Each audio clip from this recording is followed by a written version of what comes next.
कचरा म्हणजे पाण्याने भिजलेला, सुका कचरा म्हणजे सुका न भिजलेला. तसं नाही, लक्षात ठेवा. महत्वाचे 2 प्रकार तुम्हाला करून द्यायच्यात, पण 6 प्रकार मी तुम्हाला माहितीसाठी सांगतो.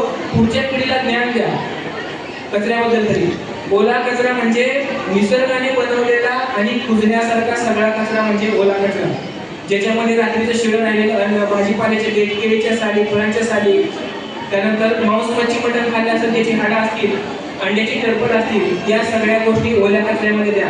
सुक्या कचऱ्यामध्ये माणसाने बनवलेली पण सहजासहजी न कुजणाऱ्या गोष्टी म्हणजे काय, पेपरची रद्दी, फुटा, प्लास्टिकच्या बाटल्या, काचेच्या बाटल्या, जुने झालेले कपडे, चप्पल फूट असेल, ट्यूब टायर, रबर, लहान मुलांची खेळणी, सगळी माणसाने बनवलेली आहेत. ह्या गोष्टी सहजासहजी कुजत नाही, त्या सुक्या कचऱ्यामध्ये द्यायच्या. ठीक आहे. तिसरा सगळ्यात महत्त्वाचा प्रकार माहीत असू द्या, घरगुती घातक कचरा. त्या ठिकाणी बोलायचं नाही, बोलू नका तुम्ही. घरगुती घातक कचरा लक्षात घ्या. आपले सफाई कर्मचारी हाताने कचरा वेगवेगळा करतात. आपल्या घरामध्ये ट्यूबलाईट फुटलेले असते, बल्ब फुटलेला असतो, चाकू, सुरी, ब्लेड किंवा खिडकीची काच फुटलेली, आरसा फुटलेला आपण टाकून देतो. आपल्या सफाई कर्मचाऱ्यांना इजा होऊ शकते. तर अशा प्रकारचा घातक कचरा आपण पेपरमध्ये पॅक करून द्यायचा. कचऱ्याचे 2 डबे आपल्या घरामध्ये असणं आवश्यक आहे, ती आपली जबाबदारी आहे. महाराष्ट्र शासनाचा घनकचरा व्यवस्थापनाचा नियम सांगतो, जिथं कचरा तयार होतो तिथंच वेगळा झाला पाहिजे. कचरा कोण करतं? महानगरपालिका. आपण कचरा करतो. तर आपली जबाबदारी आहे आपल्या घरामध्ये ओल्या कचऱ्यासाठी, सुक्या कचऱ्यासाठी 2 डबे असणं आवश्यक आहे. ठीक आहे. घरगुती घातक कचऱ्यासाठी डबा नका ठेवू, पण पेपरमध्ये गुंडाळून द्या. न्यूज पेपरमध्ये, कॅरीबॅगमध्ये नव्हे. ठीक आहे.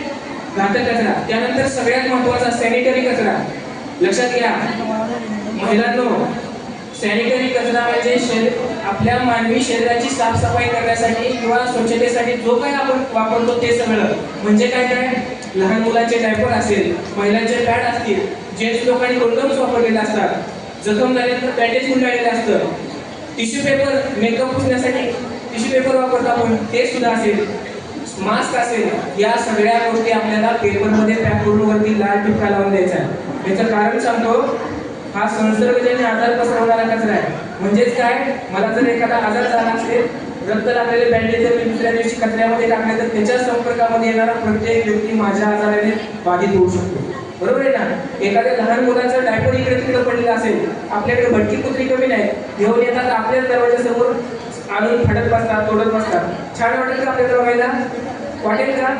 आणि महिलांचं जे पॅड आहे, 4-5 तासासाठी एक पॅड वापरता, पुढच्या 800 वर्ष पॅड कुजत नाही. लक्षात ठेवा. एवढं घातक आहे.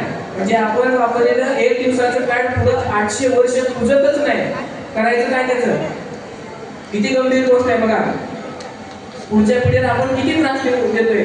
तर याच्यासाठी सुद्धा शासनाकडून आता मेन्स्ट्रुएशन कप सुद्धा आलेले आहेत, ते सुद्धा वापरू शकता. पर्यायी मार्गाने गोष्टी आपल्याकडे भरपूर आहेत, त्याच्यापासून त्रास देखील आपल्याला होतो. एक छोटंसं उदाहरण सांगतो मोबाईलचं. मोबाईलच्या वापरामुळे चिमण्या बघायला भेटत नाही, मधमाशा बघायला भेटत नाही. बरोबर आहे की नाही? जर सजीवांना, बाकीच्या सजीवांना एवढा त्रास होता, आपल्याला किती होत असेल. आजकाल आपली लहान मुलं सुद्धा मोबाईल शिवाय जेवण करत नाही. बरोबर आहे की नाही? त्यामुळे अशा प्रकारचा इलेक्ट्रॉनिक कचरा येण्यासाठी मी म्हणतोय, मोबाईल वापर इतका घातक आहे. आपण 3 तासापेक्षा जास्त वेळ फोनवरती बोलत असाल आणि रात्री झोपताना डोक्याजवळ मोबाईल ठेवत असेल तर ब्रेन ट्यूमर होण्याची शक्यता आहे.